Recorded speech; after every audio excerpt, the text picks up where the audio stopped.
हाँ, वो पीछे में जो है ना वो स्पाइरल बाउंड वो सारे नोटबुक्स हैं, कोचिंग के नोट्स हैं और बाकी ये सब मॉड्यूल्स हैं। 14-16 घंटे तो मैंने पढ़ाई नहीं की है कभी, लेकिन हाँ 10 से 12 घंटे लास्ट में पढ़ाई की है हर दिन। मतलब मेरा था कि हर दिन पढ़ना ज़्यादा इम्पोर्टेंट, एक दिन में 16 घंटे पढ़ लिया, अगले दिन 5-6 घंटे, वैसा नहीं हैंड रिटन जो हम लोग खुद लिखते, प्रिंटेड नोट्स नहीं देते थे टीचर्स। वो मॉड्यूल्स होते हैं, मतलब वही जो रखे हुए हैं यहाँ पे बुक्स, तैयारी में हाँ उनसे क्वेश्चन सॉल्व करते हैं। और जैसे जब इनिशियली पढ़ते हैं टॉपिक को तो उससे समझने के लिए, बाद में फिर मोस्टली एनसीईआरटी को। नहीं सोशल, क्योंकि मेरे पास अपना फ़ोन तो है नहीं, तो आपके पास फोन नहीं? तो कोई भी सोशल मीडिया पे नहीं है? व्हाट्सएप है मम्मी पापा का। बस कोई भी हाँ, क्योंकि मेरे सारे फ्रेंड्स का नंबर जो है वो मम्मी पापा के ही फ़ोन पे। मैंने बचपन से देखा है, मेरे बाबा डॉक्टर और मेरी बुआ फूफा जी दोनों डॉक्टर हैं, तो मतलब बचपन से ही डॉक्टर्स के आसपास मतलब बड़ी हुई। उसी बात का सबसे ज़्यादा दुख था कि हाँ, क्योंकि पूरे 2 साल मतलब कि बिल्कुल भी कहीं दोस्तों के साथ बाहर नहीं गई, कुछ मतलब सब कुछ छोड़ दिया। हाँ, कहीं बाहर आउट ऑफ स्टेशन भी नहीं गए, मतलब शहर के अंदर भी दोस्त बोलते रह जाते थे कि बर्थडे में आओ। नमस्कार, मेरा नाम है भूमि शर्मा और आप देख रहे हैं प्रभात खबर। आज जब हम सोशल मीडिया स्क्रॉल करते हैं तो यहाँ 90% आपको फनी रील्स या फिर मीम्स देखने को मिलेंगे। इसी तरह अगर हम एक स्टूडेंट का रिपोर्ट कार्ड स्क्रॉल करेंगे तो वहाँ पर सिर्फ एक शब्द देखने को मिलेगा और वो है परफेक्शन। जी हाँ, हम बात कर रहे हैं जमशेदपुर की शांभवी तिवारी की। इन्होंने CISE बोर्ड परीक्षा में खूब अच्छे मार्क्स लेकर जमशेदपुर का नाम रोशन करते हुए कंट्री टॉपर का पद हासिल किया। अगर इनकी मार्क्स की बात करें तो इन्हें 500 में 499 मार्क्स मिले थे, यानी कि सिर्फ 1 मार्क्स कम। अगर वो भी आ जाता तो शायद इनके बोर्ड के टीचर्स कहते कि अगले बार आके सवाल आप खुद ही सेट कर लो। और ये मजाक की बात नहीं है, ये बिल्कुल सीरियस है। और आज हम इस पूरे बातचीत में जानेंगे कि आखिर किस तरह उन्होंने अपने रिपोर्ट कार्ड में इस तरह का प्रदर्शन शो किया। सबसे पहले तो शांभवी, आपको बहुत बहुत बधाई इतने अच्छे परसेंटेज और इतने अच्छे रैंक के लिए। Thank you. सबसे पहले तो शांभवी आप ये बताइए कि जब रिजल्ट आया तो आपके 500 आउट ऑफ 499 आउट ऑफ 500 आए थे, तो क्या लगा था कि 1 मार्क्स कम हो गए, इसका दुख ज्यादा था, ये जो मार्क्स आए उसकी खुशी ज्यादा थी? नहीं, डेफिनेटली खुशी ज़्यादा थी, क्योंकि जो मेरा 1 मार्क कम हुआ था वो हमारे ISC बोर्ड में अभी तक बेस्ट ऑफ 5 मतलब 4 सब्जेक्ट्स बस इंक्लूड होते थे, तो मेरे 4 सब्जेक्ट्स में 100 मार्क्स थे, तो मेरा ओवरऑल परसेंटेज तो 100 ही था। मेरा जो सब्जेक्ट जिसमें 99 था, हिंदी था, वो एक्सक्लूड हो गया था, तो उससे उतना फ़र्क भी नहीं पड़ा, तो इसलिए अच्छा, बुरा नहीं लेकिन लगा। कई बार टॉपर्स को लगता है कि यार 1 मार्क्स से चूक गए, वरना पूरा 100% ही मिला होता। हाँ वो तो है, बट मैंने तो इतना भी नहीं एक्सपेक्ट किया था। मैंने सोचा था कि हाँ 95 प्लस तो आ जाएगा, क्योंकि पढ़ाई अच्छे से की थी, लेकिन क्योंकि नीट पे ज़्यादा फोकस था, तो बोर्ड्स के लिए उतना मतलब जैसे जो बहुत लोग होते हैं ना, वो बोर्ड स्पेसिफिक क्लासेस करते हैं और लिखने की प्रैक्टिस करते हैं, तो उतना मैंने नहीं किया था। लास्ट में किया था बोर्ड्स के टाइम पे, बट उससे पहले नहीं। तो था कि हाँ पढ़ाई ढंग से किए तो रिजल्ट तो अच्छा आएगा, लेकिन इतना अच्छा होगा तो ये नहीं सोचा था, तो इतना अनएक्सपेक्टेड इतना अच्छा था, इसलिए वो 1 मार्क कटा, उससे भी उतना मतलब उसका कोई बुरा नहीं लगा। अच्छा, जैसे कि आपने कहा कि तैयारी तो शुरुआत से ही बेहतर थी, क्योंकि वो नीट के लिए भी थी और बोर्ड परीक्षा के लिए अंतिम है, तो आपको मतलब कितना घंटा ऐसा लगता था कि हाँ इतने घंटे की पढ़ाई से प्रॉपरली मेरी प्रिपरेशन पूरी हो रही है? वो देखिए मतलब मेरा स्कूल भी था साथ में और कोचिंग भी थी, तो घर पे सेल्फ स्टडी के लिए कभी कभी बहुत कम टाइम मिलता था, और स्कूल और कोचिंग दोनों साथ में करने से बहुत थकान भी हो जाती थी, तो हर दिन मतलब ऐसा डिसाइड नहीं करते थे कि हाँ इतना 5 घंटे तो पढ़ना ही है, 6 घंटे तो पढ़ना ही है, क्योंकि फिर नींद आने लगती थी घर आके, बहुत मतलब लगने लगता था कि अब और पढ़ाई नहीं होगी। तो जिस दिन जैसा हुआ, मतलब जिस दिन जितना कर सके कोशिश करते थे कि हाँ आज ज़्यादा से ज़्यादा कंप्लीट कर सके। आज जो हुआ है, कम से कम जो आज पढ़ाया गया है स्कूल में कोचिंग में, कम से कम उसको एक थोड़ा ढंग से रिव्यू कर सके। बाकी जो एक्स्ट्रा अपने तरफ से जो पढ़ना होता था, उसके लिए कभी कभी स्कूल से छुट्टी लेके मतलब स्कूल नहीं जाती थी अगर उतने इम्पोर्टेंट क्लासेस नहीं हुए तो वैसे मैनेज करना पड़ता था। तो मतलब ये टॉपर्स 14 से 16 घंटे की पढ़ाई करते हैं, सच बिल्कुल नहीं है ना? मतलब वो करनी होती है, 14-16 घंटे तो मैंने पढ़ाई नहीं की है कभी, लेकिन हाँ 10 से 12 घंटे लास्ट में पढ़ाई की है हर दिन। मतलब मेरा था कि हर दिन पढ़ना ज़्यादा इम्पोर्टेंट है, एक दिन में 16 घंटे पढ़ लिया, अगले दिन 5-6 घंटे, वैसा नहीं। Consistency हाँ, बना के टीचर्स ने भी वही बोला था, बाकी सीनियर्स ने भी यही बताया था कि हर दिन 10 घंटे पढ़ना ज़्यादा बेटर है, ना कि एक दिन 16 घंटे पढ़ा और अगले दिन पढ़ाई नहीं की। तो बचपन से ही टॉपर्स थे कि हाँ। यहीं पे आके लगा कि नहीं नीट में क्रैक करना है तो अभी पढ़ लेते हैं? हाँ, नीट के लिए तो एक एक्स्ट्रा मतलब ये था कि हाँ नीट तो मतलब टफ चीज़ होती है, स्कूल एग्ज़ाम से तो अलग ही है बिल्कुल, और स्कूल के साथ में मैनेज करना, तो उसके लिए एक्स्ट्रा मेहनत तो की ये 2 साल में। लेकिन उससे पहले भी हाँ अपने स्कूल में तो मतलब अपने क्लास में फर्स्ट आती थी, और मतलब अपने स्कूल में 10th में भी टॉप किया था। तो डॉक्टर बनना ये हम्म। बचपन से श्योर था कि बड़े होके लगा कि नहीं नीट करते हैं? मतलब मैंने बचपन से देखा है, मेरे बाबा डॉक्टर और मेरी बुआ फूफा जी दोनों डॉक्टर हैं, तो मतलब बचपन से ही डॉक्टर्स के आसपास मतलब बड़ी हुई, तो मुझे देख के लगता था कि हाँ मतलब मेरे बाबा की जो रिस्पेक्ट थी गांव में, जब जाते थे हम लोग वहाँ पे तो उनके पास लोग आते थे और मतलब इतने रिस्पेक्ट के साथ बात करते थे, तो मतलब लगता था कि हाँ मुझे भी ऐसा मतलब करना है। वो गरीब लोगों का मतलब बहुत कम पैसों में इलाज करते थे, और मतलब एक तरह से उनकी हेल्प करने पे ज़्यादा उस तरह के, तो मुझे था कि मुझे भी ऐसा बनना है, तो ऐसा बनने के लिए डॉक्टर बनना होता, तो हाँ डॉक्टर बनना है, ये बचपन से ही था। और फिर बड़े होके साइंस में इंटरेस्ट भी रहा तो स्ट्रीम भी वही चूज़ की फिर। तो बाबा भी हैं आपके साथ? नहीं। अच्छा एक बात बताइए कि पढ़ाई करते समय जो प्रेशर होता है बच्चों पे, अभी वो 12th का हो, 10th के बोर्ड एग्जाम हो या कोई कॉम्पिटिटिव एग्जाम की तैयारी हो, तो इसमें स्ट्रेस फ्री रहने के लिए क्या करते हैं? देखिए सबका अलग अलग तरह का मतलब रिक्रिएशन होता है, लेकिन मेरा मेनली था कि हाँ गाने सुनती थी, मूवीज़ देखती थी, टीवी पे कुछ अगर कोई फ़नी वीडियो है, कोई फ़नी शोज़ है तो वो देखती थी मम्मी पापा के साथ बैठ के, और बातचीत करती थी मम्मी पापा से, दादी से। और दोस्त तो मतलब ज़्यादातर अपने अपने में बिज़ी हो गए थे पढ़ाई में, क्योंकि स्कूल बहुतों ने छोड़ दिया था, और जो स्कूल में थे वो भी अपने में ज़्यादा मतलब बिज़ी रहते थे, तो बात घर पे बात कम होती थी, स्कूल पे तो होती ही थी कि हाँ स्कूल मीडिया जाने का का। इस्तेमाल होता है? नहीं सोशल, क्योंकि मेरे पास अपना फ़ोन तो है नहीं, तो आपके पास फोन नहीं है अभी? नहीं। तो कोई भी सोशल मीडिया पे नहीं है, व्हाट्सएप पे? व्हाट्सएप है मम्मी पापा का। अच्छा वही वही पापा का। हाँ, क्योंकि मेरे सारे फ्रेंड्स का नंबर जो है वो मम्मी पापा के ही फ़ोन पे, तो उसी से मतलब बातचीत, और कभी अगर मम्मी पापा घर पे नहीं हुए तो दादी का फ़ोन यूज़ करके वो भी मतलब बातचीत ही करना, या फिर व्हाट्सएप यूज़ किया जो बस। तो ऐसा लगता है नहीं कि आज के ज़माने में फ़ोन ज़रूरी है कई हाँ। चीज़ों के लिए, सिर्फ उसके लिए नहीं? आप सोशल मीडिया का इस्तेमाल नहीं करते लेकिन पढ़ने के लिए हाँ, तो उसके लिए मेरे पास टैबलेट था मेरा, वो जब ऑनलाइन क्लासेस शुरू हुए थे, क्लास 7 में हम लोग थे लॉकडाउन के समय, तो उसी समय मम्मी पापा ने दिलवाया था, क्योंकि उसमें ऑनलाइन क्लासेस 4-4 5-5 घंटे करने होते थे, तो उस टाइम से मेरे पास एक टैबलेट है, तो उसी का यूज़ करती थी अगर यूट्यूब पे कुछ वीडियोस वगैरह देखने स्टडी पर्पस के लिए। कभी मैंने ना टॉपर का जो स्टडी टेबल होता है कितना क्रिएटिव होता है, कैसे पढ़ते हैं वो, ये देखा नहीं। आप अपने स्टडी टेबल के बारे में बताइए, कैसा है वो? हाँ, मेरा स्टडी टेबल आपको देख के मतलब बिल्कुल ऐसा मतलब सुंदर ऑर्गेनाइज्ड वैसा नहीं है, बस सारे बुक्स रखे हुए हैं, वो भी मतलब वो स्टिकी नोट्स तो पक्का होंगे कि हाँ कैसे? नहीं मेरे नहीं? नोट्स जो है वो नोटबुक में, डायरी वो सब में बना के रखे हुए हैं, बुक के अंदर में हाईलाइटेड है, कॉपी के अंदर में स्टिकी नोट्स लगाए हुए हैं, बट टेबल पे नहीं है। कोई एक मोटिवेशनल थॉट? हाँ वो एक है हाँ, वो भी एक फ्रेम जैसा है वो रखा हुआ है, और एक पीरियोडिक टेबल वो दरवाजे पे लगा हुआ है। पीरियोडिक टेबल तो साइंस स्टूडेंट्स। हाँ वो है बस। खाने में क्या पसंद है? खाने में चाइनीज ज़्यादा पसंद है, बाकी तो मतलब बाकी इंडियन भी पसंद है, बट चाइनीज ये फेवरेट, चिली पनीर वो मेरा फेवरेट है। चलिए बढ़िया है।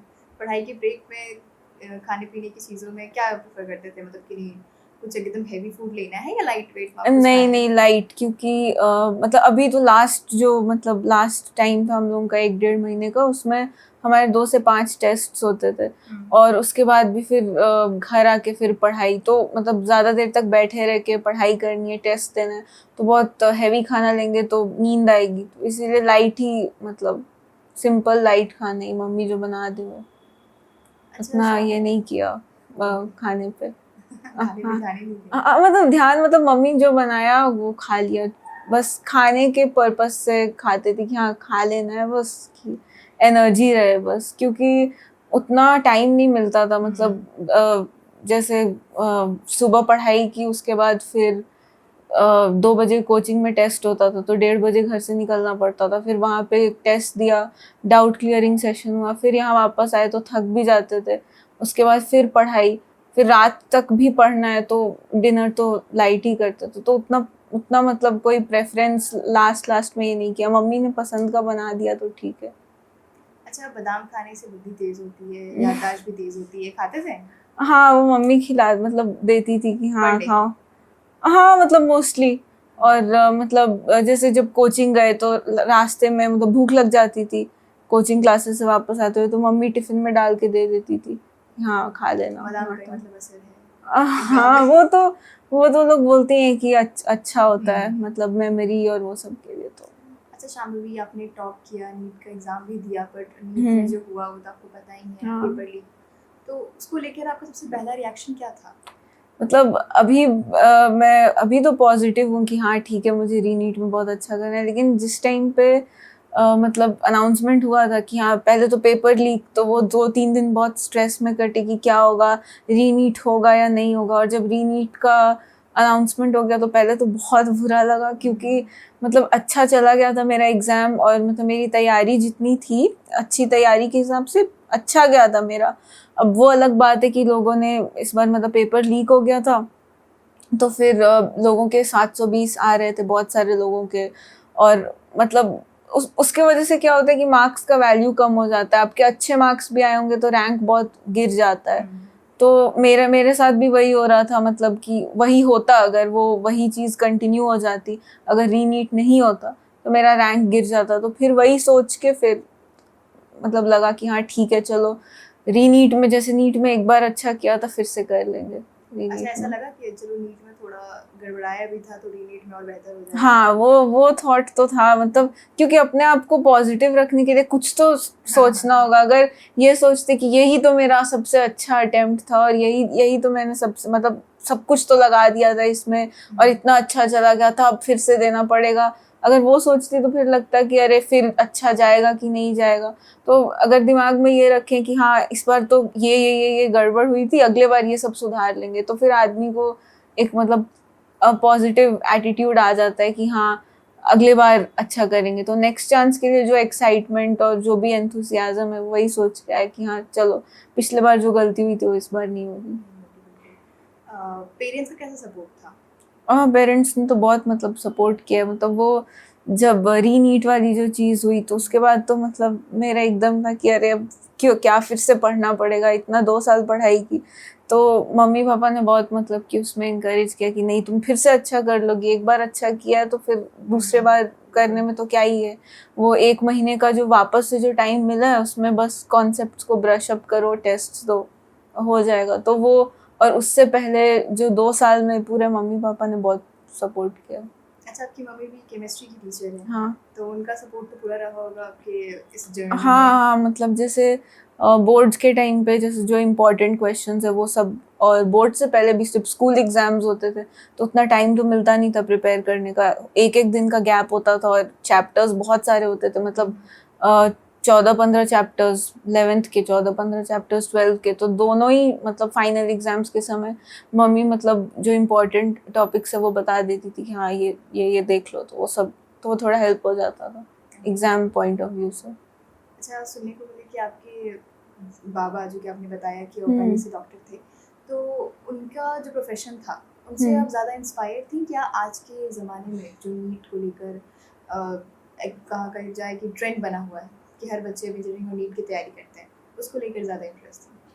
नहीं मतलब मेरे लिए कभी ऐसा नहीं था कि किसी और को देख के मैंने मतलब किसी को देखा कि अरे वो बहुत उसने नीट किया बहुत अच्छा कर दिया, या किसी दोस्त को देख के कि हाँ वो ले रही है बायो साइंस तो मैं भी ले लूँ। मेरा पहले से था, क्योंकि वो होता है ना कि एक बचपन से अगर कोई चीज़ आपके दिमाग में होती है कि हाँ ये करना है, और फिर इंटरेस्ट भी धीरे धीरे उसी तरफ चला जाता है बड़े होके, तो फिर मेरा वही था कि हाँ डॉक्टर अपने लिए बनना है, हाँ अच्छा करना है। बाबा को देखती आ रही थी, फूफा जी हैं, बुआ है, उनसे इंस्पायर्ड थी। अच्छा, इस पूरे पेपर लीक मामले में जो ये री एग्ज़ाम वाला चल रहा है अभी, उसको लेकर आप जो स्टूडेंट्स मेंटली परेशान हैं या जो सोच रहे हैं कि पता नहीं अब री नीट का पेपर कैसा जाएगा, उनके लिए क्या कहना चाहेंगे? यही बोलेंगे कि देखिए मैं भी तो एक स्टूडेंट ही हूँ जो कि मतलब फिर से री नीट में अपीयर होने जा रही है, तो अपने आप को तो मैंने यही बोला है कि जो जैसी तैयारी पिछले बार थी उससे इस बार तो अच्छी ही होगी, क्योंकि जो लूप होल्स जो गलतियां पिछले बार रह गई थी उनको तो इस बार सुधार ही लेने का टाइम मिल गया, और बाकी सबको भी ये टाइम मिला है। और पेपर के बारे में तो तब भी लोग प्रेडिक्शंस कर रहे थे कि इस बार पेपर ऐसा आएगा वैसा आएगा, तो वो सब में टाइम वेस्ट करने का कोई मतलब नहीं है, क्योंकि पेपर हमें तो सेट करना नहीं है। पेपर एनटीए के जिन लोगों को सेट करना है उन्होंने तो सेट कर दिया होगा या वो कर रहे हैं, तो हम लोग उसके बारे में क्यों चिंता करें। पेपर जैसा भी आएगा अपना परफॉर्म करना है, और अगर टफ आया तो फिर सबके मार्क्स गिरेंगे, तो उसमें उसकी चिंता करने की उतनी ज़रूरत नहीं। अपने आप को